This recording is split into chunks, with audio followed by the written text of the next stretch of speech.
Okay, I'm hitting the streaming now.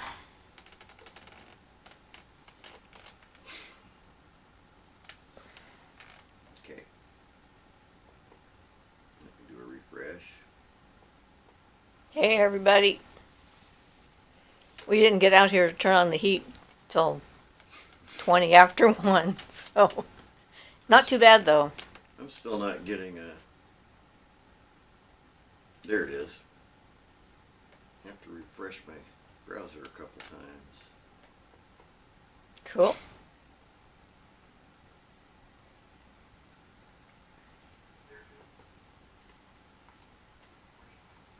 I heard you.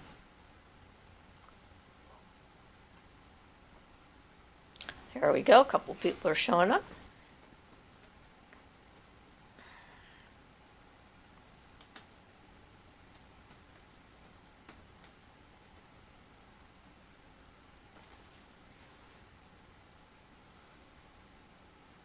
Oh, that's cute. Good little thing that says, show your support for Siofra's Magic Alcove now on the bottom of mine, where you can click on it to donate money, apparently. Hi, Camilla and Jonathan. TV movies. Hello, greetings from Turkey. All right. I have a couple of people in Turkey, so welcome. First, thank you for joining our live show. Emily says, hi, happy Sunday. Hi, Emily. Everybody's coming in pretty quick. Doom, doom, doom. I like that. Yep, that's good. Yep. All right. Okay, so you probably saw that I went on a paranormal investigation on Friday afternoon. So that was kind of spontaneous, unplanned, and kind of instantaneous sort of event. Which is the way I like those things to go, actually. Haven't done much of that since COVID because I don't want to travel to somebody's house that I don't know. Not knowing for sure what's going on inside their house. So, there's that. And I got a couple of questions that I got after last week's show, so I wanted to see if I could answer some of them. One was about deities, like how do you make a connection with a deity? Do you need to make a connection with a deity? And that kind of thing. And it's a question that comes up quite a bit since I have my deities. Hi, Althusa. But I don't think it's essential. I don't think it's an absolute necessity for your practice to make a connection with a deity, because the universe just sort of exists as it is, and it can help depending on your brain and how it works. And what the deity is, if it's the one you're in harmony with. Well, right. Clearly, it'd be difficult for you to make contact with a deity that you're not in harmony with. But if you're deciding that you want to make a connection, one of the standard practices is research the deity. I like to find poetry about the deity, maybe a statue of the deity, and just sort of pay attention to it. Try talking to the statue or the deity, or have a ritual that is about it. A lot of us start off with moon goddesses just because moon is associated a lot with magic and ritual and that kind of thing. But it doesn't have to be a moon goddess. It can be a sun god. It can be a love goddess. I mean, there's any number of possibilities that are out there.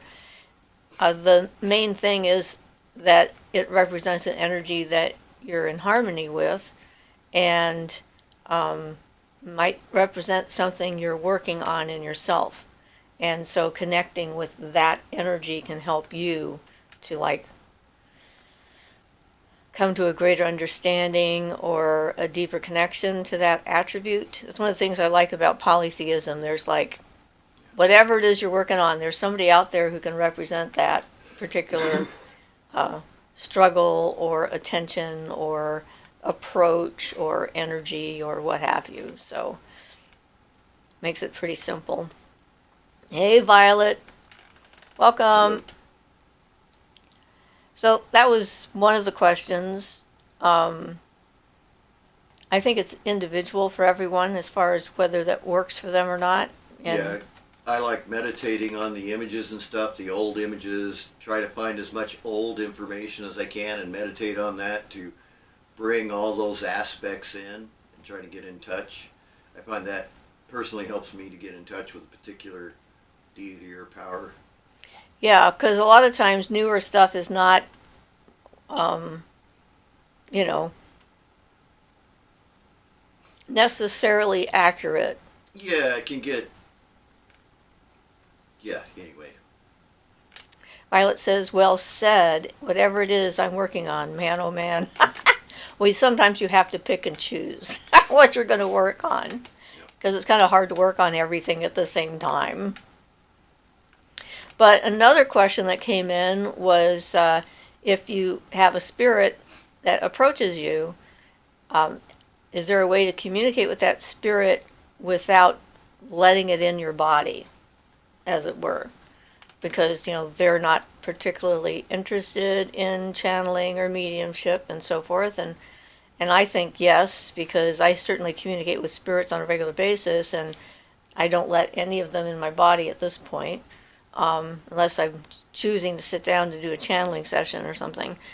But the trick is figure out what's the best way to communicate. Barton has that one exercise for automatic writing where the idea is to take your astral arm out of the equation and let them use just your hand and your arm to write a message, which is certainly one method. Actually, the mental aspect. The mental, not the astral. In that particular instance, yes. Okay. Julia says, smiles as she once more approaches to take a seat. Hello, everyone. Hi. Dusty Bookshelf says, hi, everyone. Hi, how you doing? Yeah, so, empathy is, I think, one of the best ways to connect with a spirit, because you can have empathy with them without having them in you, and if you're not good at the visual stuff, clairvoyance and so forth, at seeing them, or clairaudience at hearing them, if you can develop the ability to feel the feelings, then that opens up a certain line of communication. That's what I did with the spirit on Friday, was, to try and find a way to connect with that particular spirit so I could help him, in this case, to cross over. And it worked. I finally figured out a way to connect with the energy, even though it was so faint and stuff. So just because there's a spirit there doesn't mean you are obligated to interact with them. But certainly if you do have a spirit that comes by and you're curious, open yourself up empathically, but stay grounded and shielded and so forth, so that you're in control of what's going on if you're feeling unsafe or uncomfortable. And you don't want to make sure that they do that. So Herbie says, I'm so happy I finally made it to a live chat. Welcome. Siofra and Ian, thank you so much for all your amazing videos. You're welcome. You put so much positive energy and wisdom out into the world. Thank you so much. Well, we really appreciate the fact that you appreciate us. So yes, thank you very much. I just realized how long it's been, and it's been several years now that we've been doing this. So yay, we're still interested. So the Dusty Bookshelf says, hi, I have a question. When I look in the mirror or when I'm on a video call, I see a snake in my face. Any thoughts on this? Maybe it's your power animal. It might represent something. Probably a little bit of clairvoyance coming through of some sort, if I look at my face in a mirror and I look at it properly with an abstraction, Siofra could explain this better, but my face changes and looks like different faces, and I know she's experienced the same thing, and it may be one of those kind of things, and I'm not sure what's coming up. I'm not sure if I'm seeing past life faces or spirit aspects or what it is. Yeah, sometimes you're not sure. Being able to sit with it and allow it to happen is a step in the right direction, because then more things can come through. But, in ancient times, snake represented wisdom, transformation. A snake renews itself on a regular basis, sheds its skin, and that kind of thing. So as it's growing and becoming bigger and so forth, the skin gets too tight and then it sheds that so that it can grow new skin. And so that became a very powerful symbol for that kind of renewal, that constant renewing and adapting to the times that you're in. And of course, snakes also can represent Kundalini energy. So it could be that you're seeing an indication that your Kundalini is starting to rise, or you're having those types of experiences. You know, so yeah, that would be my first thought, that it's some kind of a inner thing, message to you specifically. Does anyone else see this on your face, or is it just you see it on your own face? I guess would be a question. Especially on the video calls, obviously. That'd be something I'd be curious about. You can let us know. I feel like I want to escape my body, like my soul is too big for my body and just me. Well, that's really interesting imagery if you feel like your soul is too big for your body. I just said about the snake making a bigger body. Yeah. Jonathan says, if you experience spirits more like Ian does as mental impressions in that communication, are you opening yourself up in a dangerous way, or is the spirit still outside you even though in your head? Generally speaking, I think it's still outside of you. Yes, unless you purposely invoke the spirit to bring it in. And after a while, and with training, you'll learn to realize that the voice is actually coming from outside of you. It just seems like it's inside until you learn to tell the difference by having the experience enough. We had another question too. I did a short video which hasn't gone out yet. Ian is in the process of getting that one rendered, about the differences or similarities between what people think of shamanism and what we're talking about when we talk about creating your own astral temple. And so I'm putting that out there as like a more in-depth discussion of that, the similarities between the two that I see. Vanessa says hi. Hi, Vanessa. Jonathan says thanks. So let me think. She had some other questions too, as far as that goes. I think I answered the question about the spirit. And yeah, she was specifically talking about, she put an image of Diana on her altar, and that's the one that she's researching and wondering if this is a good way to begin a relationship. And the answer is yes, it is a good way to begin a relationship. But if you're doing something and you want the spirits to witness what you're doing, then what you do is just call out on them, just sort of say, if I'm doing a justice kind of thing, I call on the spirits of Saturn and I ask that they witness what I'm reading and what the accusations are, because they're on a level to be able to know better exactly what is true in case somebody has lied to me. So you can, in general, without doing a specific one, you can ask the universe to witness and say, universe, this is what I know, this is what I need, this is what I think I want, and if this is in my best interest, this isn't against my own personal karma or something like that, then I will like you to assist me in making this become a reality. So that might be a way of going about that. Was there anything I needed to look at in the middle of all that stupidity? No. Okay. So Violet says, I had a presence make itself known to me, and it sounded like a demon on the failing tech of a phone. I feel like I called this in, but I wasn't scared, but I misunderstood that I did it. Okay. For the longest time, and I can't quite make out what to make of that, it was a lovely, lovely poem I read over and over aloud every morning by candle. I have a poem that I say to Aurora, my personal deity. And I like reciting that first thing in the morning when I remember. I did a lot of research trying to find ancient poetry and stuff like that. There are some good poems some of the Greeks have done to their gods and goddesses and stuff. And also looked up for poems to different Hindu deities and that kind of thing. So there's at least access to some of that stuff now. TV Movies says, what should we do if spirits constantly drawing our energy? I watched your thought form in spirits videos, and I tried the cord cutting technique, but it doesn't work. Shields and other things don't work too.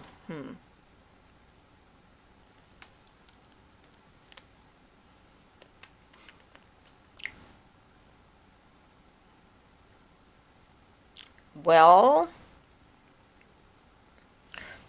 what would you suggest? We did like have a funeral for Ian at one point to try and get people to stop sending negative energy. So, you know. Well, I think in this case, since we have no idea of the experience the person has, maybe they just don't have enough oomph to do it. I mean, it does take concentration and some other things to be able to do it effectively, because those generally should work. You might want to try casting an active circle around yourself. Maybe doing the pentagram meditation, the banishing pentagram. Also try using some light energy, just for the heck of it. Just fill yourself up with light. Piece of selenite can work nice for that. If they're negative beings or something, that would just make them leave pretty much. Then they wouldn't find you very tasty. Yeah. Yeah. Things that are like vampiric and trying to pull energy away from you are generally looking for weakness and something that you're putting off, even if you don't know that it's there. They see an opportunity. They're opportunistic. So if you could fill yourself up with light energy, then that in itself is a good defense against a lot of stuff. So Vanessa says, any advice on stopping nightmares? We've been cleansing the house in my room constantly, but the nightmares don't go. So are they specific nightmares? Because if it's a specific thing, like I had one case that I worked on in Santa Cruz where everybody in the house was having nightmares, and it was actually a spirit in the house that was trying to get their attention, and they couldn't hear it. And so the nightmares became more and more intense until they started calling for help.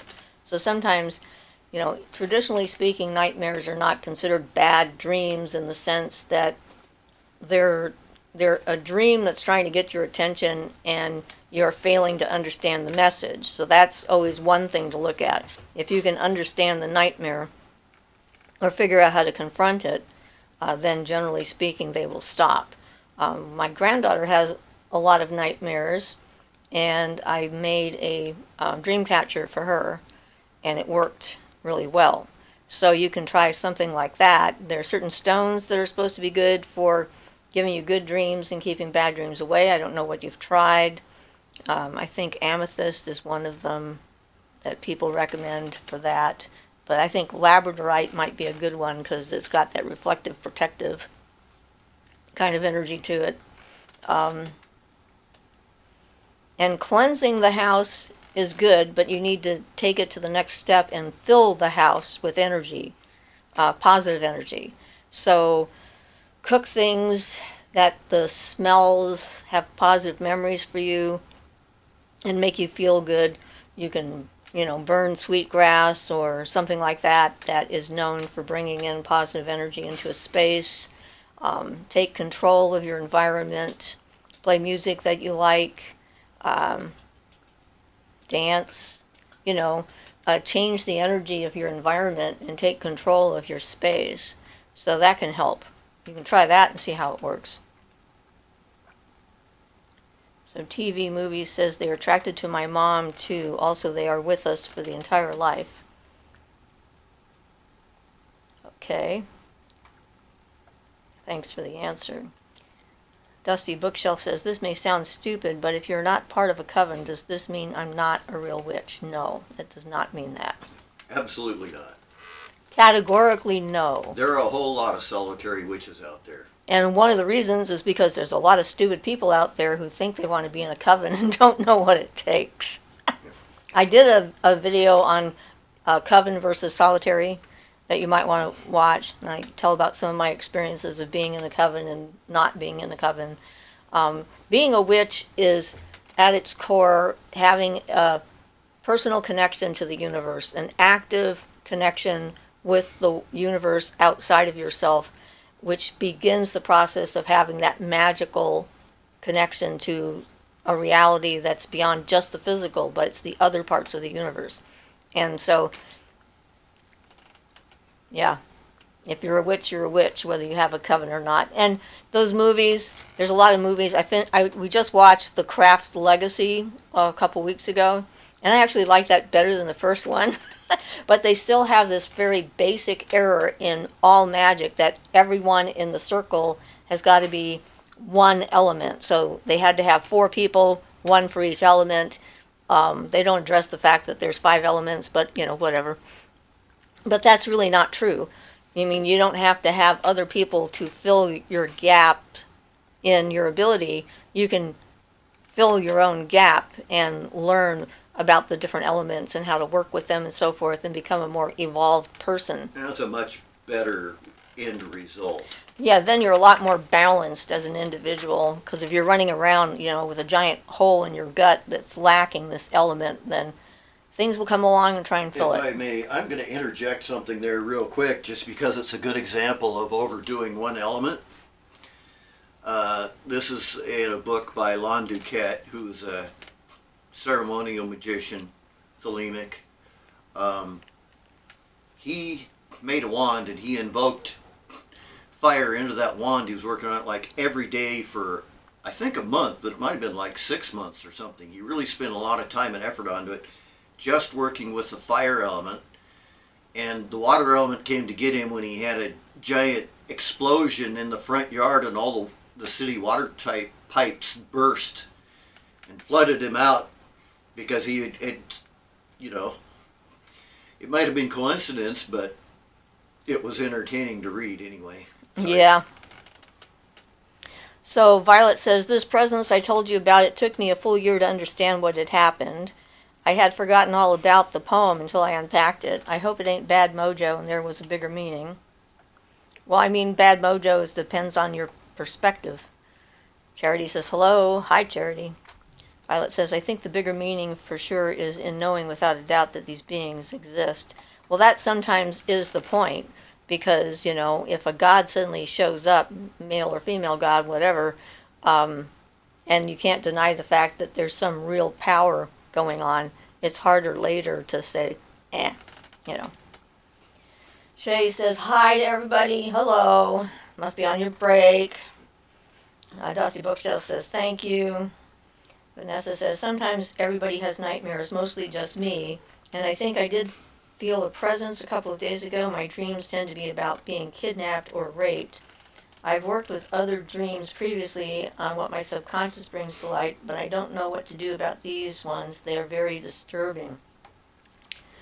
Do they have any basis in reality? I mean, is that an experience that you've had, or something that you're close to might have had? I had a shared dream. Well, it was a shared dream. One of my sisters was in Atlantic City, and she ended up being violently assaulted and raped. And both my other sister and I saw it in our dreams, and both told my mother on the same day. I had to drive, I don't know, about 10 miles to get to a phone, because I was living up in the middle of the bush, because it was that disturbing that I told her. So sometimes it can be something like that you're picking up from someone that's close to you, or you're opening up to that. Or it could be a warning to be careful. Maybe there's someone in your life who's dangerous and you just haven't figured that out yet, and the dream is there to try and give you warning. And figuring out what the exact warning is. Usually dreams overstate their case. You might have like a staircase that's got like a little bit of a wobble, and in your dream you might fall off a cliff. And it's, trying to tell you you're in danger of falling. But if you're not a mountain climber, it's not going to be like that. So, you know, they're not straightforward. I mean, they try to be as clear. They're not trying to trick us. They try to be as clear as possible. But we have to try and figure it out. And often we're muddled when it comes to... A good example is one of mine, which was obvious from the context, but that was where, in my dream pictured sexual energy, sexual pressure as a pressure cooker. For my sexuality as a pressure cooker. And I thought that was very interesting. Did it blow up? Well, at the moment I was just like felt all backed up and really, you know. Aha. But anyway, no, it didn't. But I thought that was interesting imagery anyway. Yeah. The pressure cooker ideas like that. The subconscious is very creative. It doesn't have a direct connection that you can see. I mean, you can kind of see the idea of it, you know, the pressure cooker, but it's pressure cooker really has nothing to do with the subject. Right. It's the symbolic. Energy. Yeah. It's representing the energy. The Dusty Bookshelf says, "What's the name of the book?" Okay, what book? I don't know. It must be something. I must have mentioned a book. Remind me, and then I can tell you. It's after the one that says, "This may sound stupid, but you're not part of a coven. Does this mean I'm not a real witch?" Did you say something during that? No, I said there was a video that I did that was about the coven or solitary. Okay. Well, anyway. Maybe that was it. We'll get clarification. So Vanessa says, "We've used sage and a Tibetan sound bowl, and I tend to sing and drum before going to sleep." No, I haven't experienced that before. Well, I'm glad that you haven't, but I'm sorry that you're having those dreams. Gary says, "Hello, Siofra and Ian. I was wondering if you ever moved objects with your minds or have spirits have done this." Loretta and Gary. I have had objects disappear and then return in strange ways. I had lost a set of keys on 2 different occasions, and they came back both times in odd ways. The first time that I lost the keys, I knew I couldn't lose my keys because it had a unicorn on it, and you can't lose a unicorn. That's what I decided. And so every morning I put on my coat and put my hand in my pocket to find my keys because I knew they had to be in my pocket. And then one day I put my hand in my pocket. It was about 2 months later, and my keys were in my pocket.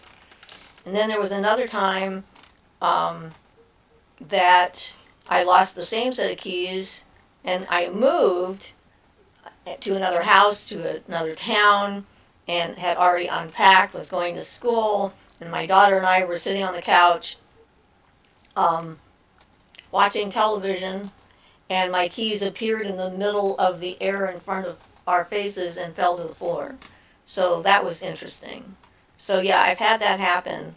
And generally speaking, if I'm pretty sure where something is supposed to be and suddenly it's gone, I'll say, "Okay, whoever you are, put it back, because I need to have that. I'm going to leave the room. When I come back, I want to find it where it belongs, and then I'll leave the room and come back, and it'll be where it's supposed to be."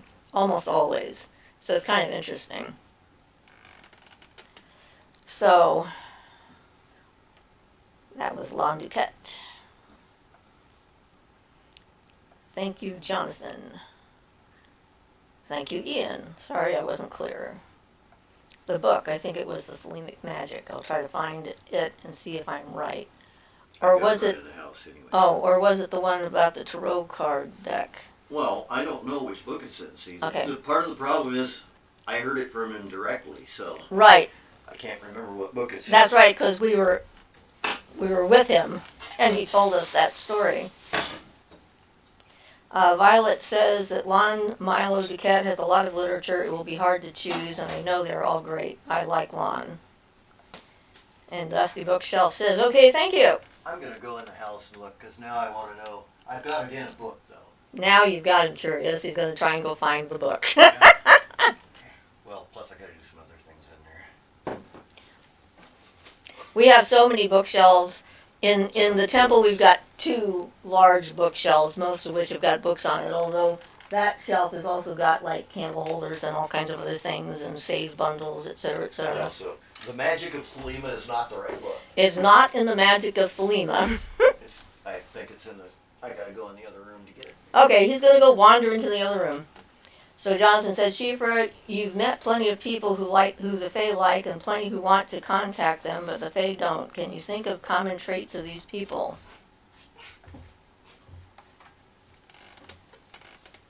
No, I don't know what their common traits are. I mean, I just know I had a thing come up on my Facebook page, on one of my pages the other day, and discovered it's been 5 years since I started smelling them. You know, the scent, the wonderful smell that comes into the room.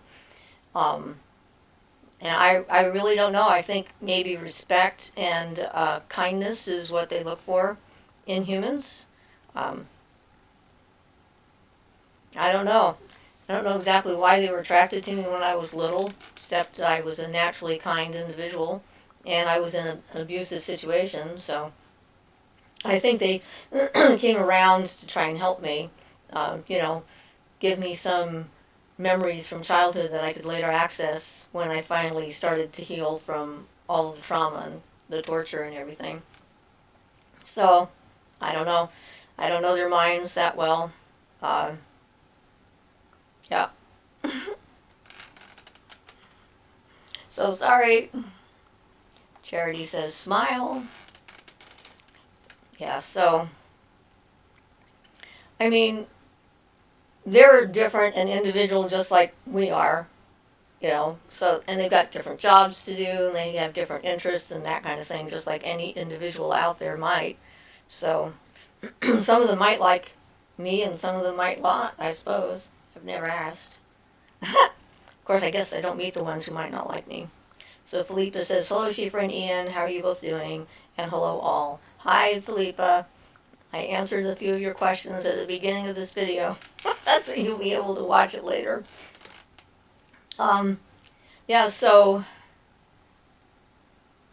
I think it's like an openness and a caring about the environment and a desire to connect with life. One of the things I did when I was a kid a lot was sit on a patch of grass and then just sort of watch what happened in like a square foot, and watch all the insects and things that were going by and the different plants that were there. And I found that fascinating. And then sometimes I would lay on a rock and watch the clouds and watch the sky. I climbed trees a lot and sat in trees and watched people, but just, you know, was in a tree.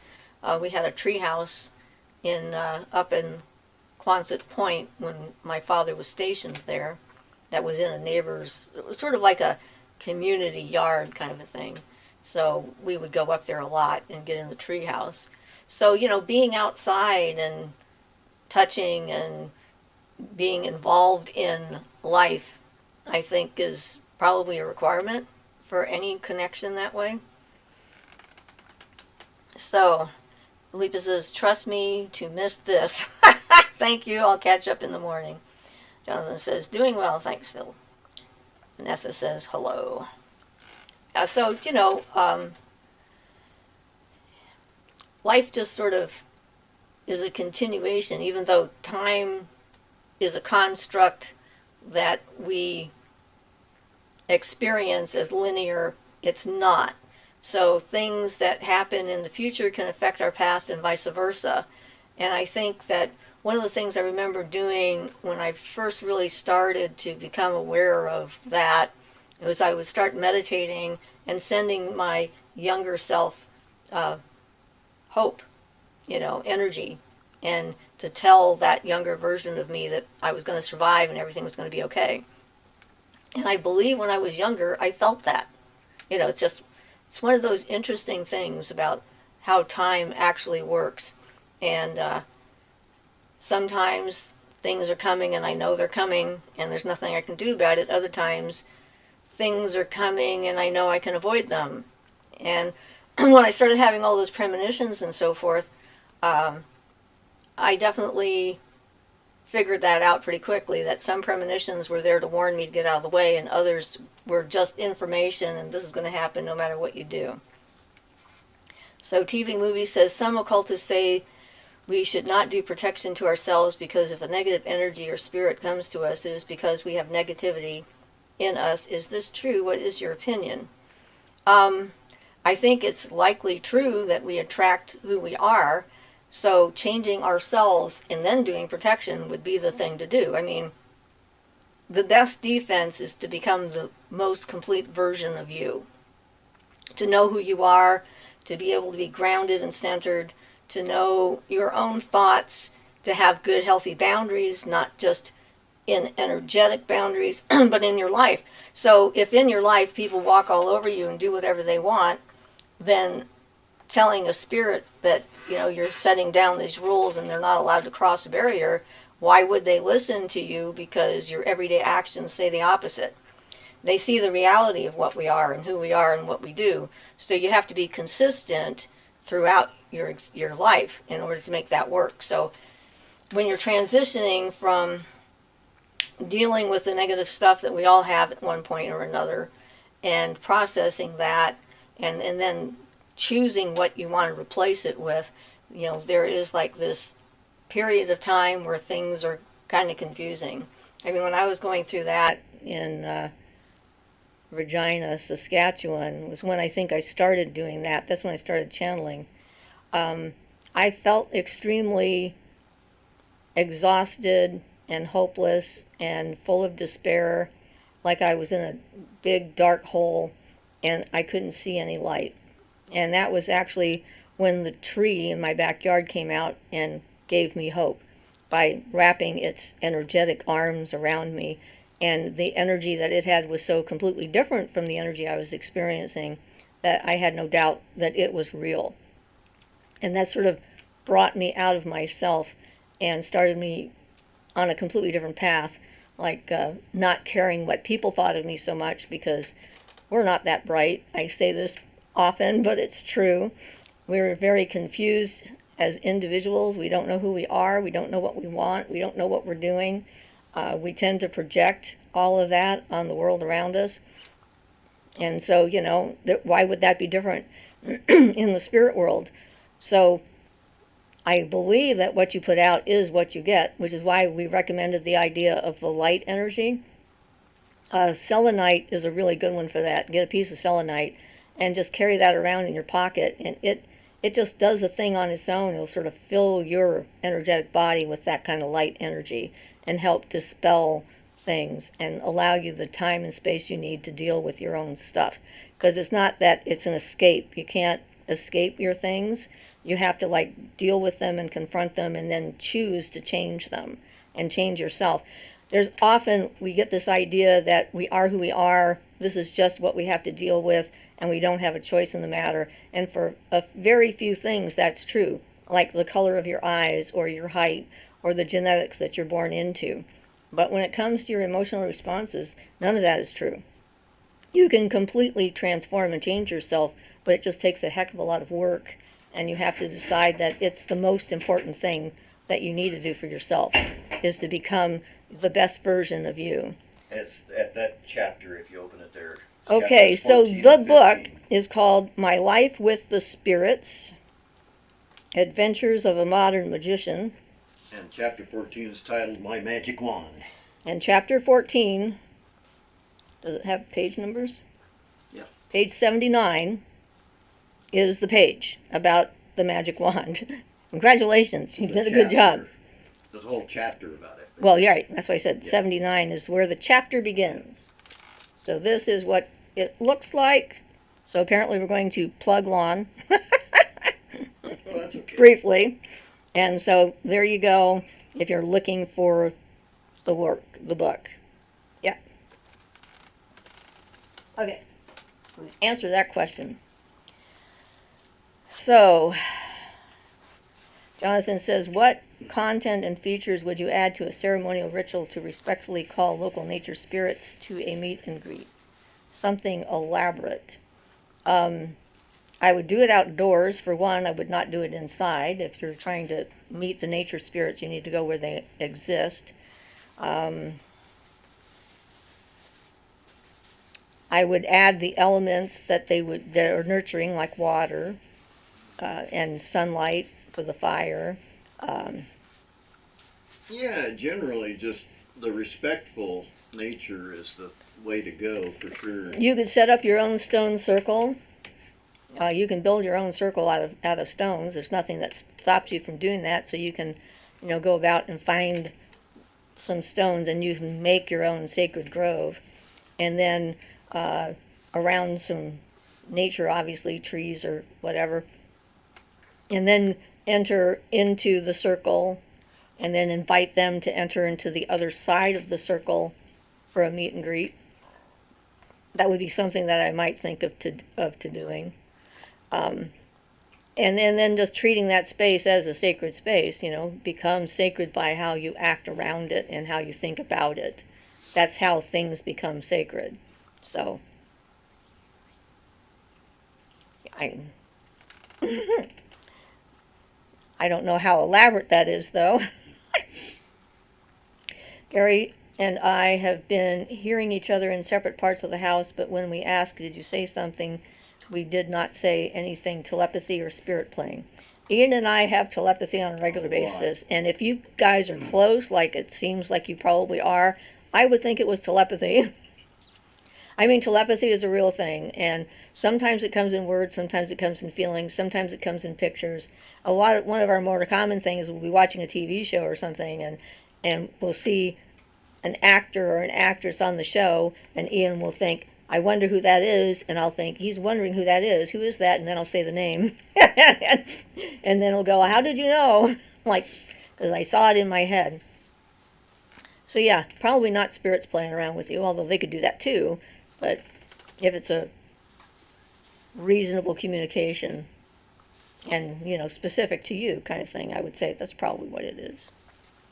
Now it says, great question. I attracted a demon and I am such a bright person. Sounded like anyway. Siofra met me, so she knows I don't dress Gothic style. This is true. Alipa says, I've hugged plenty of trees, but I've not been hugged back in return. However, when I'm meditating, I sometimes get a sudden rush of external energy which wraps around me. I come to think of them as cosmic cuddles. Well, yeah. One of the parallel experiences Siofra and I had was being comforted by a tree, and both of ours was before we met. So they will and do respond for sure sometimes. I've only had that happen once, that I really communicated with a tree like that, but it was way cool.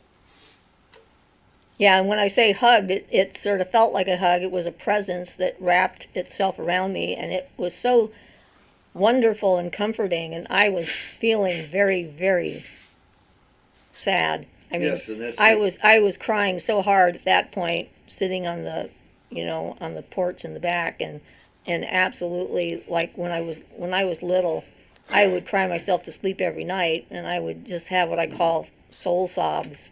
It's just like I could not understand what was wrong with me, that the universe hated me so much, that all these people in it would be so horrible to me and mean to me and stuff. I was very confused about that, and I was feeling like that again.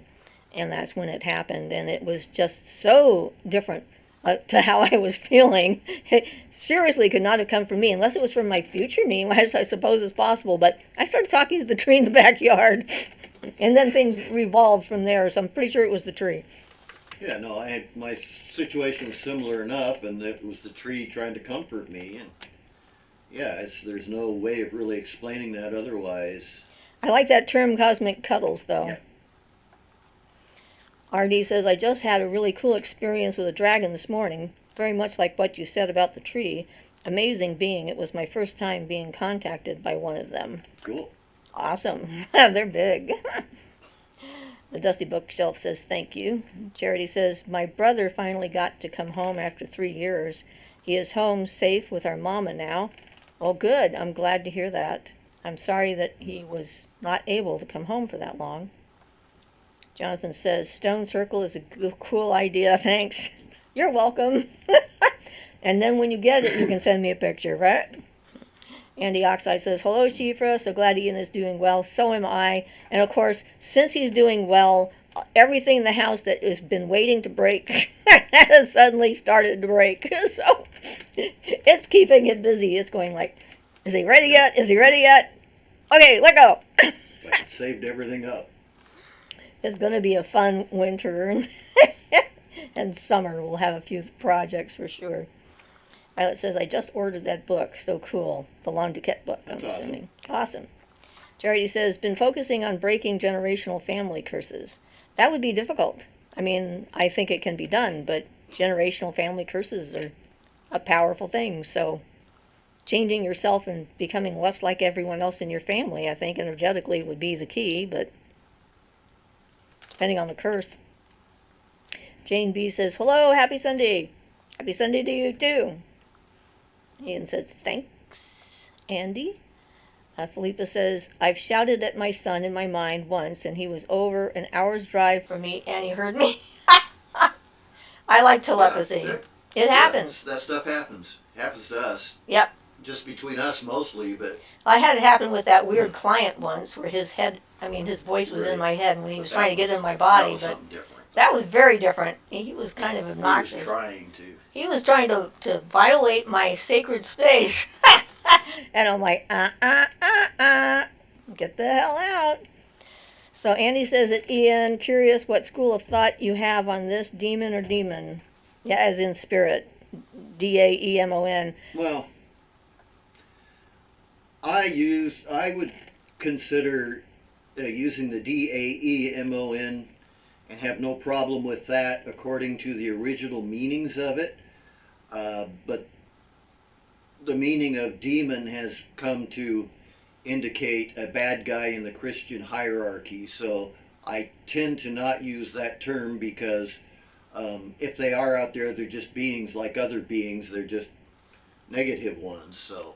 Or they have a negative job. Yeah, I have no problem with the way they originally used the term daemon like that to be something that acts maybe at a distance without your direct intervention. Right, you don't have to ask it to do anything, it's just doing its thing. Yeah, that kind of thing, so it's like kind of meaning spirits. I have no problem with that term. Yeah, same here. And someone actually asked me that question not long ago on one of the videos just this week, and said that his grandmother, I think, called on demons to do prosperity spells. And I don't know for sure exactly what culture he's coming from and what his grandmother meant by the term, because that's the thing, is like, there are different meanings. If you're not considering it the negative Christian beings, then that's a fine term, as far as I'm concerned. But I prefer not to use the other one because anyway. Well, then you have to decide what kind of energy you want to interact with and work with. So, yeah. So Vanessa says, one time I heard my mom yelling at me to go brush my teeth, but she had only thought about it. Well, Mom, in your head. Violet says, I guess later I was drawn to the darkness, but in an unbalanced way, like a whispering by Raven calling me home. I like the dark myself. The Dusty Bookshelf says, are you familiar with the works of Dolores Cannon? The name sounds familiar, but I'm not particularly drawing anything up. Philippa says, I coined cosmic cuddles. Just remember that. I like it. I think it's a good term. I do too. And if I use it, I will try to remember to give you credit. Violet says, I think balancing like yin and yang is good. Yes. I think that's also true. I mean, that's why I did the video on, black versus white magic, because it's we have so many definitional things that we do, and the definitions that we give words have us jump to certain conclusions based on those definitions, and trying to stay open-minded about what people are actually talking about can sometimes be difficult. Methuselah says, that's lovely with the tree. I find great comfort amongst trees. So do I. Jane B says, I've been hearing a lot about the Kundalini meditation recently, and I decided to do a yoga pose the other day, and it felt like other dimensional beings were pulling my spine straight. It does feel like that when it happens, although it's internal, not really external. I mean, I've gone through some pretty intense Kundalini, I don't know what to call them, episodes, where I actually at one point had my body lifted up off of the bed I was laying on and basically hover in the air with only my heels and the top of my head on the mattress for like minutes. There were several people in the room when that happened, because it was trying to release that energy, and then I bounced like a crazy person. But I think there's an issue that people have with that Kundalini, because of the fact that it feels like an intelligence because it is its own kind of intelligence. Like an intelligent energy on its Yeah, own. and it can feel so intense and external to you that people often confuse that with, Thinking they're being touched, well, right, for example. succubuses and incubuses. Yeah. I had one person who was talking to me about the experience that he had, and I tried to explain to him that it was likely that it was a Kundalini thing, and he refused to hear anything I said because he was there and he knew exactly what happened and it was external. So I'm like, okay. So yeah, what we decide is what we decide. Philippa says, I'm glad you're feeling well, Ian. I'm glad too. Whoops. I think I went up too far. Whoop, come back here.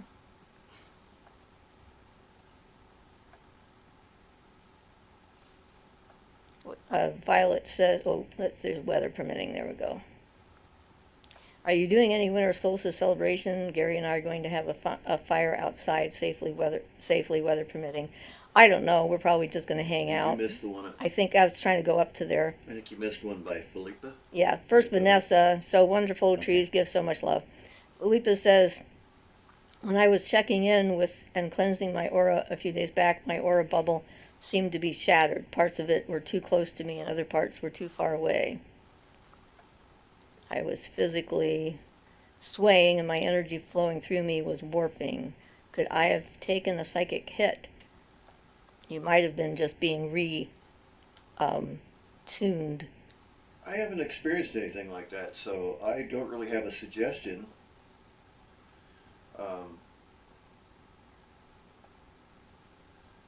I've taken a psychic hit once and I knew what it was at the time and where it came from. It was obvious when it happened, but everything else that's happened to me has been unintentional. I think there was one person who did something once and it didn't amount to much. So, but yeah, nothing like that I've experienced myself. Yeah, so without having been there and seeing the results, I mean, sometimes if you're being like rearranged, I can see that could happen. Well, yes, that can happen too. Like spirit guides I've read accounts, or whatever, yeah. where your energy is being like redistributed in some way, and it can sometimes feel very unpleasant. So it may not have been a psychic attack. And one of these gurus had experiences of older gurus and things that he'd never met, the spirit beings, putting things in his body like jars and pots. I assume it was a symbolic images of what they were putting in him, but he perceived it as a jar of something or a pot of something that they put into him and modified his energy somehow. Yeah, I had the spirit put a symbol in my third eye when Ian and I first met, actually. We had only been together for a month and a half maybe. Something like that, yeah. And my mother was coming for a visit, and so she had arrived, and I woke up in the morning, and all of a sudden a spinning cube inside of a sphere was flying through the air, and it smacked me straight in the forehead, and definitely impacted my abilities for quite a while. I was extremely sensitive and really seeing all kinds of stuff right after that happened, and then later I learned how I could use the symbol that they stuck in my head, and I could take it out and use it as a shield, and I did that in the mental plane a couple of times, and but I had no control or conscious interaction with anything that I know of when that happened. It just happened. And I've had other experiences where I've found myself out of my body going through a type of initiation or something, and then I'll go through it, and then it's like I get a mind wipe, so I can't remember exactly what they did and what I said, except that I did it and said it, whatever it was. That hasn't happened in a long time. I was thinking about that the other day, actually. But that happened a lot when I was younger. Violet says, I'm glad you said you like the dark because I do too. I watched the black, white, and white video. Violet says, demon is divine intelligence too. Jane B says, are you guys aware of what giant water beings are called? Once in a meditation, I visualized one picking me up from the middle of a lake and holding me 50 feet above water. I don't know specifically. Some Well, form water of beings are generally undines. undines, yeah. Usually they're not 50 feet or giant, though. Well, they could be if they but wanted they to might be, I be. suppose. Yeah, since they're just astral, they can change form. Right, so maybe it was an undine, one I've not, experienced quite that way. Philippa says, I love the dark violet, consequently I'm wide awake now. UK time is 22:47 and I should be ready to sleep. Vanessa says, hope you all have a lovely rest of Sunday. I must leave now. Bye, Vanessa. Goodbye. Thanks a lot, Siofra and Ian, for all your support. Hope you keep feeling well. Yeah, us too. Jane says, I had that thought about Kundalini after it happened. It was just kind of a knowing feeling. Anyway, about wondering if it was my body's natural reaction to breath of fire. Could be. Could be. That's not one I've worked with, but it's supposed to be involved with raising the Kundalini, I understand. Mia says, hi, everyone. Hi, Mia. Jonathan says, hi, Mia. Philippa says, I'm all good now, and my aura bubble is all shiny, new, and purple. All right, it sounds like a fine thing. Philippa says, hi at Mia. Jonathan says, Philippa, super cool that you have the skill to do an aura repair job on the fly. I had one woman I met once whose aura, her crown chakra, was kind of like collapsed into her, and then I met that other guy once, the one who thought that my daughter was going to signal the invasion of Jesus in his spaceships, and his aura was like that, collapsed into his brain, and all open. And the first one, since I knew her and she was asking for help, I was able to pull her aura back out from there. And the second one, I just this is why this guy has no ability to discern reality from fantasy, or he's open to everything that comes in, which is why he fell for his own tale of being some godly person who knew that Jesus was coming. And he had 2 wives named Mary. I mean, yeah, and you have to watch it sometimes. These people can make a lot of progress and then go awry. There's one guru who actually made a lot of legitimate progress. If people are familiar with what I'm saying, he'd made it up past the Tiferet stage. But then he, at one point, decided that his crown chakra fell off because he no longer needed it. And so he started going farther and farther astray from that point. And neither of us read his stuff, but it's interesting, to see that he started out okay and then start going awry, and now he's way off in left field. Cult leader. Yeah. If he's still alive, he may have died by now. That's true, he may have. Because, what I'm talking about, right? I know Yeah, who you're okay. talking about, and the thing is that I call him the la-di-da guy. Yeah. I don't remember his name. I don't either right at the moment. But, yeah, he kind of went off the rails. It was our acupuncturist who was a follower of his and tried to get us involved. Our acupuncturist who was also an MD. Yeah. Okie dokie then. So Philippa says, Jonathan, I do my best. Again, just the belief that I could fix it, coupled with the panic of, holy, this needs fixing quick. Well, sometimes panic is your best energetic push. I don't know. And need is I'm so prone to panic. I do just the opposite. Well, it depends on who you are and how well you can use the energy. If you can focus the energy of panic into doing something productive and make the panic stop, then that's a good thing. No, mine just wants to make me go about 12 directions at once, and I can't decide on any of them. Because it's one of those fight or flight responses where my body just wants to run regardless of what's going on, which does nothing usually. Well, having the certainty that you can fix it is probably why you could fix it. I mean, I think that is a real thing. When I talk about natural authority, that's sort of the same kind of thing. It's like, if you know you have it, then you have it. If you don't know you have it, it's really hard to get. If you believe you can't get it, then you're definitely not having it. And Well, it's like, and also, there's to that magical authority, you have to add your personal actions, because a lot of these spirit beings can tell, and if you're just lying, and like, say, if you act like you have magical authority, but then you do things like try to evoke a being by torturing them or something like that, then you'll lose that magical authority anyway. Yeah, I think I So- alluded to that when you were out of the room. So your actions have to uphold it before the beings will consider that a magical authority and treat you well in return. I think that's actually one of the reasons for not, what's the word for trying to talk somebody into giving you something for less? Oh, well, I can think of some bad slang. Or bickering or Trying whatever. to wheedle you down. Right. Anyway, I think that is actually the main reason for not. Like, if you see a magical object, you really want it a lot, and then you can't afford it, and then you try to get them to give it to you for less. We met somebody like that here in town who went into the rock fair, the Rock and Gem show, and he was so incredibly annoying, he ended up getting a whole bunch of stones. They were just trying to get him away from their booth, and so they would give them the stone for practically nothing or for free in some cases. But then that whole lack of respect comes through. Exactly. Because he treated them as if they didn't have any worth at all.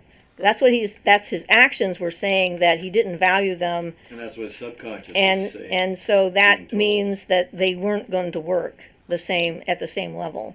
And I think that that's a real thing. I've told you guys before about the staff at the flea market down in Santa Cruz, and that is a pretty vivid example of that. A magical staff can be gifted to someone else, but you can't just sell it to any random person. And we were down there visiting my son at the time, and I'm walking in this flea market, and I feel this like incredible wave of rage coming from up the way, and I'm like, what the heck is that? So I'm like immediately going towards the rage to find out what it is. I'm like, what could be here that is like so upset? And I came upon this guy who has a genuine staff given to him by, I think, a Native American. That's from the style of the staff. That was the assumption I drew. And it was the staff. The staff was absolutely livid and furious because he was trying to sell it. And of course I walked up and said, are you selling your staff? He says, yes, I am. I said, you can't do that. I can do anything I want. He starts yelling at me. I'm like, okay. And I figured every psychic in the entire county had gone to the flea market that day and told him the same thing, because that thing was like really loud. So, that would be a situation. I don't know what the consequences would be of the poor person who might have bought it, or if the consequences would be on the person who sold it. I would suspect that would be the case, and then the staff would probably just stop becoming active if it was sold to someone who didn't understand it. Yeah, well, that all depends on how it's charged, but yeah. And sometimes that put a spirit directly in a staff, too. Well, yeah, and that medicine box that we came across that had that protective spirit, man, I wouldn't have touched that for any amount of money, because it would bite your hand off. And I mean, really not a good idea to touch that box because you didn't have permission. So Looks like it was probably the genuine deal, an antique from Africa, something like that. it was from it was from Indonesia. Indonesia, was it? Okay. Yeah, it was an Indonesian medicine box. Yeah, but anyway, yeah, there's like other practices and other types of magic that are out there that it's just good idea to respect other people's cultures and their magic, and not just think we can pick up anything that we have a hankering for and just, play with it and do stuff with it. If we're not called to it, it's usually a good idea to like let it be. And if we are called to it, it's a good idea not to try and make a deal and show it the respect that it deserves, because this is really, your authority is about respecting magical items, the universe at large. It's all about that attitude. Anyway, I waxed off on that one. That's okay. Wax away. Wax on, wax off. Cultural reference. Cultural movie reference. I wonder how the Japanese feel about that. I'm sure by now they probably don't care. It's an old movie. Well, maybe so. Yeah. So anyway, yeah, there's that's a whole thing in and of itself. I mean, this whole journey that we're on is a journey of discovering who we are and then deciding if we want to stay that way. And if we don't like who we are, we can change who we are and become someone we would like. And that's what informed my entire path, really, when it came down to it. Well, me too. Really. Jonathan says, I've read a couple of times not to haggle over magical items. It's bad karma. I would rather treasure a worthless stick or rock I find in the garden. Yeah. Agree completely, yeah. Absolutely. And, yeah, so that's definitely a real thing in my book. My head. Andy says, will there be any more wands in your Etsy shop soon? Would love to buy at least 2. Yeah, I'm actually was thinking about making more wands. They've started talking to me again, so I'm going to start making more wands. Do you have any of the, do you know the woods that I have? Do you have two types of wood in particular that you're looking to get? You can let me know. You can send me an email and give me more specifics and stuff, and I'll see what I have on hand. I know that I have some myrtle wood. I have a lot of alder. I have some rhodey. I have some pine. I have some maple. I harvested all this 2 years ago now on the new moon in October. So, Charity says, blessings, thank you all, happy Sunday. You're welcome. Blessings back. But yes, I was realizing I'd sold all of my wands. There's none left. Oh. I didn't realize that until just the other day. Should I email through the Etsy shop? Nah, just send, you can do that, but you can just send me an email at siofrasmagicalcove@gmail.com, and I pick those up every couple days or so.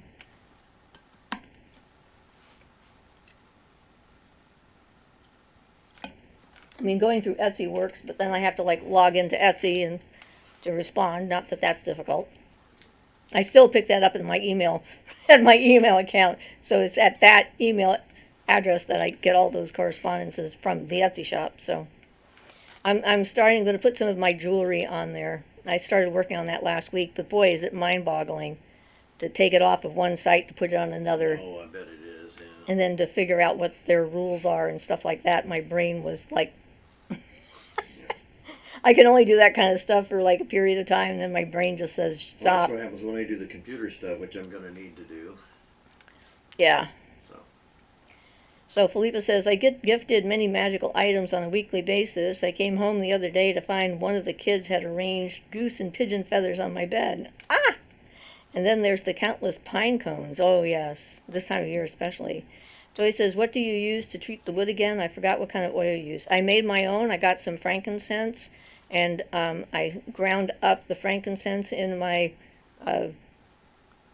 grinder, mortar and pestle. Words are failing me at the moment. And then added virgin olive oil, extra virgin olive oil to that, and mixed it together. And then put that on the wood. And do several layers of that on the wood. So yeah, the frankincense is olibanum, and if you want to mix it with turpentine and melt it down, you make an actual varnish out of it that you can paint on like a varnish, but turpentine stinks. Yeah. Badly, so. So Pink 8-Bit just joined. Hey, hi. Jonathan says, Andy, now I'm so curious what your wand emergency is. Have you tried using your index finger? Point. Well, yeah, I mean, Yeah, but it doesn't store energy as well. Yeah. That's the thing. With a wand, you can use it, store the energy, cover it up, and then it'll still be there when you need it. And if you make a willpower wand like the one Barton recommends, the idea is you focus all your willpower into it once, or several times, but I mean, so it's charged up so that then whenever you grab it, it represents all of your willpower, and you don't have to actually generate that huge amount of willpower because your wand does it automatically for you if it's charged for that purpose. Yeah. Philippa says, hi, Pink 8-Bit, good to have you here. Violet says, I haggled over price and did regret that on a batch of beeswax candles. Does that kind of thing ever peter out? I like to think it does. Well, it would only be on the objects that you did that with. I don't think it would apply to every other object unless you were doing it so often like this guy. Not it's just a general attitude to have. It's not something that's going to totally kill you or something, so I wouldn't worry about it, but it's just not recommended because your results will be better if you don't, basically. That's the only thing. Your results will be better if you don't, and that's the only lasting effect that you're going to have is how well your results work. Right. So Andy says, laugh out loud. Well, you can never have enough willpower storage. Well, especially if you're having a low day, you know. It's like that way. I mean, that's one of the reasons for ritual items and stuff like that, in my view, is it's to have them available because you've already charged and used them when you were feeling well. So if you need them in an emergency and you're not feeling well, then you still have that oomph. Yeah, it just makes it so you don't have to put out all your energy at once. You charge it up over a period of time, and then you've got it when you need it, no matter if you feel like having the energy to put it out directly or not. I had a funny thing happen in my bedroom the other night. Apparently, I think that my blankets hit some paper that I had at the near the foot of my bed, and it fell down, and I heard the paper falling, and I yelled, "Hey!" Apparently, that's what I do.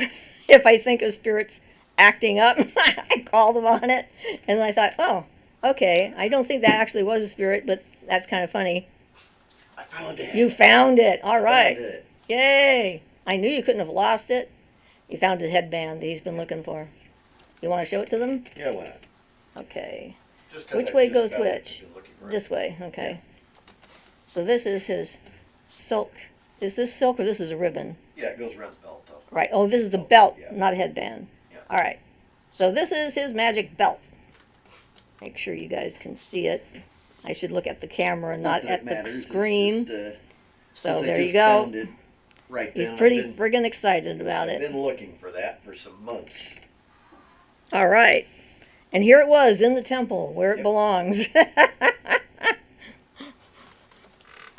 Surprise! Well, it was in my little purple box, which was over there, which I never thought of checking. Yeah, but that's your special box with some of your special stuff in it. That no one looks in but you. So I couldn't help you find it. That's what happens. He's looking in the box now to see if there's something else that he might want. No, just seeing. I got all these old. I made a bunch of blank circles to make talismans. Oh yeah, I remember you working on those. So Jonathan says, besides the pentagram, are there any foundational symbols, sigils used in lower magic you think every witch should be familiar with? Well, the elemental symbols are good to know. They're very useful, yeah. I mean, I figured out how to remember them finally. This is air, or fire. This is fire because fire rises, and this is water because water drops. Downward triangle. Right, the downward triangle because water falls down. Now I can't remember them. Air. Oh, okay, so air is a triangle with a line under it. No, it's an upward Yeah. With the facing triangle. The line goes through the center, normally. right, okay. That's right. So that goes this way. That means because it's separating into up, and Earth is the opposite. 'Cause Well, it's Earth sinking is down. with a line. Right, down the line. Earth is a triangle, yeah, downward facing triangle with a line. They're all triangles with different or nothing. But they're so easy to use compared to like trying to draw the actual tatwa or something, that they're good symbols for the elements. Just one simple triangle with a line or not, and you've got it. So Andy says, in Hermetic tradition, my favorite is the Great Work symbol. The Great Work symbol. That's not one I'm familiar with as a particular symbol. Felipe says, I woke suddenly the other night to find a long, gooey brown thing on my bed near my face. It morphed into a slug, and I yelled, get the hell out of here, and it vanished. And I went back to sleep. Well, good reaction. I would do the same thing if I saw some weird, gooey, sluggy brown thing. Ugh. I'll tell you, we get some big, ugly banana slugs around the coast area here. Real ones, that is. Yes, the real banana But boy, slugs. They're big and gross. They're Anyway. gigantic. So Violet says, ooh, Andy, I'll have to look that up. Violet says, what does it look like, sort of? Yeah, maybe I'll see if we can find out something. Ian's going to see if he can look it up and find out what it looks like. But yeah, so the most important thing with any symbol, though, is that your understanding of it. I mean, a symbol is just a symbol. If you don't have some kind of a emotional and intellectual, spiritual connection to the symbol, then it won't do anything on its own. That's how you activate them, is with comprehension and the best way to do it is understanding. by using them.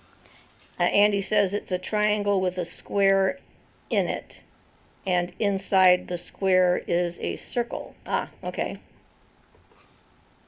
Felipa says, I remember the earth symbol as it looks like a triangle spade going into the ground. Yes, that's a good one too. It's entering into the ground, and the air one is floating out into space. Those particular symbols all kind of came from alchemy, so I'm not sure what basis they used to select them. Well, right. And those are the old alchemical symbols for the elements. And of course, the wheel with the spokes in it is the symbol for Akasha or spirit. And he says, as above, so below is what it means. Symbols have no power without your intent. Yes, as I said just a minute ago. So there's what they have. He did a pretty good job of describing it. An outside circle, an inside triangle, an inside square, and then an inside circle. A lot of geometry in there.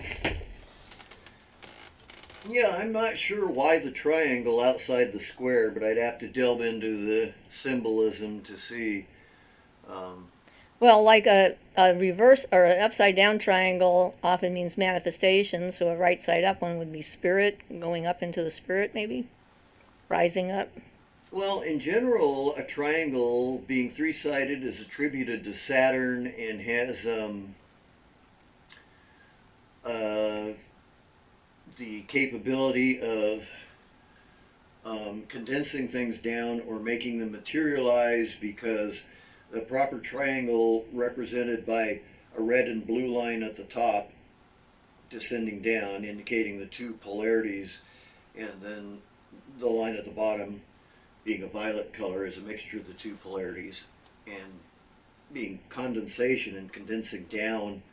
So I'm not sure, but then it has a square inside that, which would be the four elements and things. And then the circle inside the square would undoubtedly be a symbol of the microcosm. But I should read about it and see what they say before guessing. But that would be my interpretation of it right off the bat. And the outer circle being God and the universe and the great work completed and all that. So Jonathan says, I've been meditating on the pentagram with the element symbols at the points. It's been rewarding for me. That's why I asked, because maybe I can find similarly rewarding meditation and other symbols. Well, yeah. Yeah, and there's a lot I find the pentagram the most useful symbol because I can use it for all kinds of things. The only thing I'd be careful of when looking at symbols is making sure that they have some history of use so that you connect to valid energy, because nowadays there are a lot of people who just create their own symbols and stuff, which is fine. But if you're going to use one for meditation, I'd recommend one that has some past energy built up in it and some past use. That way it'll be that much more powerful. So Andy says it symbolizes the microcosm of man reflecting the macrocosm of the universe, which is pretty much what you were guessing. Yeah. Yeah. Cool. It's always good to have things that are both ends. I still don't know for sure why I have a spinning cube inside of a sphere in my third eye, but, Well, that's the common symbol of the great work without the extra stuff added, was a cube in a circle. If you look back at the old works and the old grimoires and things, and even the old alchemy stuff, the cube in the circle was always a cube in the sphere, that is, has always been a symbol of that. This is the first time I've seen the other stuff added to it, but it makes sense the way they've got it. So. And that's more of a three-dimensional symbol. Yeah. Well, they call it the squaring the circle. The circle squared is the symbolism of the great work. But basically, put it three-dimensional, it's a cube in a sphere. Same meaning. I remember you were surprised that it came into my forehead. Well, yeah, because at the time, it's like, that's more of a hermetic ceremonial kind of symbol. What the heck? Yeah. Apparently, they knew we were going to work together before we even figured it all out. So the spirits came and threw it at me, and I went, ooh, what's that? Okay. And he says, you are both a priceless source of information, by the way. Thank you. Well, thank you. TV movie says, I heard lotus flower symbol activates psychic powers. I think not on their own. I think meditating on what they represent, because depending on the number of petals in the lotus depends on what chakra it's supposed to be about. And so you can certainly use those meditations to help awaken the Kundalini, which does also awaken your psychic abilities. The lotus at the top of the head faces down and is considered to be 1,000-petaled. The lotus at the root, the base, is four petals. And different colors. The one at the root, the petals are a deep red. At the crown, they're white. And if you're making spiritual progress, you meditate on the root petals as the root lotus facing upwards. But the crown faces downwards because it represents the highest, higher than a human being can ever get. And the influence flows downwards, so that's why your crown chakra faces downwards. Cool. We're learning new stuff all the time. So, anyway. Well, hey. Don't go into too much detail. Yeah. Well, learning about symbols helps to activate all kinds of things in our brains because, the subconscious works in the language of symbols. That's the reason why we have symbols in the first place, is it helps to short circuit some of the intellectualisms that we tend to get into, the too airy kind of stuff. And it allows us to access those deeper connections that on some level we may already have or know, but don't know how to access. So Javon Palmer says, I've been feeling very malicious energy in my sister's room, and today I saw an evil spirit outside my house, and later my mom and I heard a lady's voice say, just go, what do I do? All right, so I have an entire ritual that you can do in order to keep a spirit out of your house. I did a video on it I'll have to look up and see exactly what the name of it is. But it's a house cleansing, house protection ritual. And basically it's about boundaries and just saying, no, you can't come in and you're not allowed to be here if you don't want to have anything to do with the spirit. You are alive, and because you are alive, you have the power to make any spirit leave. But you have to know that you have the power to make any spirit leave and tell them to go away and leave you alone. Unless you're inclined to figure out what's going on with the spirit and see if there's some way you can help. I've met spirits that were very angry, but they weren't malicious. So it really depends upon the energy. I've only met a couple of truly malevolent, malicious kinds of beings, and I've left them where I found them and sort of walked away. I don't think I've ever met any except humans that were just malicious. Well, that one in the wax museum, or the wax figure, I'll buy that. That one was malevolent. Okay. And it's like I can tell the difference between frustrated anger and malevolence, and that thing. That's true. I'd forgotten all about that. Right, and that thing was sort of on a scale all on its own. So, if it is malicious or malevolent, you can tell it to leave and leave you alone. Or if you have someone near you who's an empath and a medium and a trusted psychic, someone that they know what they're doing, you can have them come over and see if they can figure out what's the best course of action. Violet says, I want to sing and second that, Andy. You guys are so helpful. Thank you. Filippo says, I think the video was called Ghost Proofing. Yes, I think that was it. Or similar to that, it worked for me. I think you're probably correct that that's the name of the video. I think all of the videos on the paranormal are in one section. I have to add the latest one to that, but I put the playlist on as at the end of that video so people could find it. Because I figured out how to do that. You can actually add specific playlists to the end of videos instead of just some random thing that YouTube decides is a good idea. But anyway, yeah. So Javon says, You're skipping again. Oh, okay, sorry. How did the malevolent spirit get in the wax? Did someone put it in there? That was my impression, that it was a prison.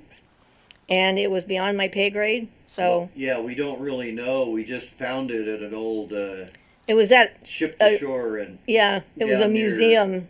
Down Brookings. Near Brookings, I think. I think it's south of Brookings, between Brookings, Brookings and whatever the next city is in California, which I can't think of right now. Anyway, it was, yeah. Yeah. So We just I don't know. ran across it one day. So. I don't know why it was, who put it there, but it definitely seemed like someone put it there. and I certainly wasn't willing to try and let it out because I didn't know, like I said, beyond my pay grade. So Javon says, I am ability to sense horrible energies, and I've been feeling it freaking out since recently. Okay, so you need to do things to try and calm your energy down, perhaps. I mean, sensing horrible energy is no fun. That's for sure. You need to balance that out with being able to get some positive energy and get your system back on track. So maybe going out into the woods and absorbing some nature, life energy and stuff like that to keep yourself on track and balanced. I've definitely been feeling something coming lately. So I'm trying not to focus on it. If I need to know specifically what it is, I will. And if not, I'm just, on alert, trying to keep ourselves safe. But, you have to do what you can. Every time I go for a drive, I'm taking my life in my hands as far as I'm concerned.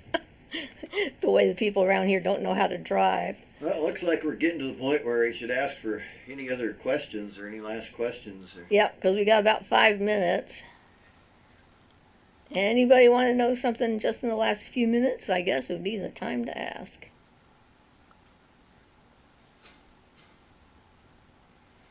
Takes them a while to catch up to our questions, too. Yeah.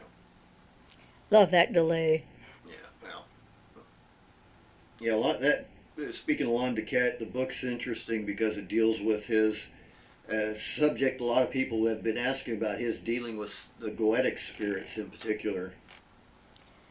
Okay, so Violet says, love you guys. Javon says, I don't know, horrible things are happening tonight. Well, keep safe. Whatever things are happening around you, make sure that you keep safe. Andy says, seems like there's an impending sense of doom across those who are empaths. Yes. Emily says, hello, any tips for astral projection? I get stuck in sleep paralysis. Well, that's not any fun. Do it when you're not asleep. Well, yeah. Try to do it when you're awake, like in the daytime. It's also safer.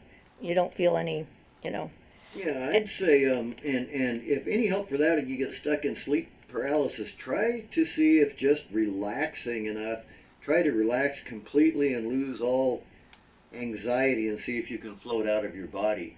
Years back, I used to wake up all the time and find myself floating upside down above my body. For some reason, I'd always be head down facing towards my chest, but then I'd wake up and then I could do things, and that was sleep related when that happened. So, any advice for new moon rituals? I like doing water baths for moon stuff a lot, or anything with the water for the moon. You can decide if you're going to start a new project or you have a goal in mind. You can sort of, think about what that is and blow it into a cup of water and then pour the water either on the ground or into another body of water like a creek or a river or the ocean. Or a lake or whatever. But if you don't have one of those, you can put the water on the ground and just sort of say something to those lunar energies. And as the moon increases in size, as we can see more and more of her face, then the impetus that you've started will get more and more powerful and more energetic and so forth until you get to the full moon, where you will have some kind of a completion. You may start the project again the next cycle. A lot of these projects that I get started on are repair. I can't think of the right word. Working on me. And so there's always more to do when it comes to that. Philippa says, thank you so much, Siofra and Ian. I'll look forward to watching the first part of the show in the morning. Thusa says, thank you for your wisdom today. Have a lovely week.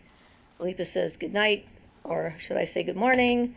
Jonathan says, like Toth, so it sucks that he's an ibis. The ibis is objectively the worst bird.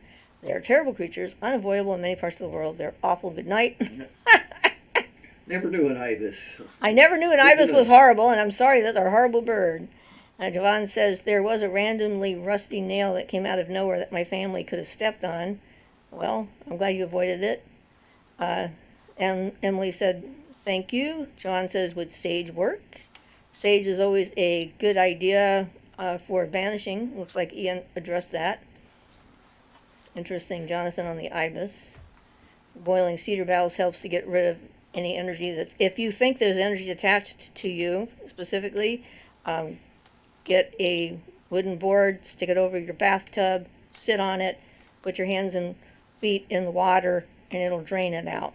That's external influences from other people too, for anybody who needs that. Yeah, draining into water is always good, especially if you have a creek or something, draining it into running water. I used to live by a creek, so I stuck my feet in the creek all the time to do that.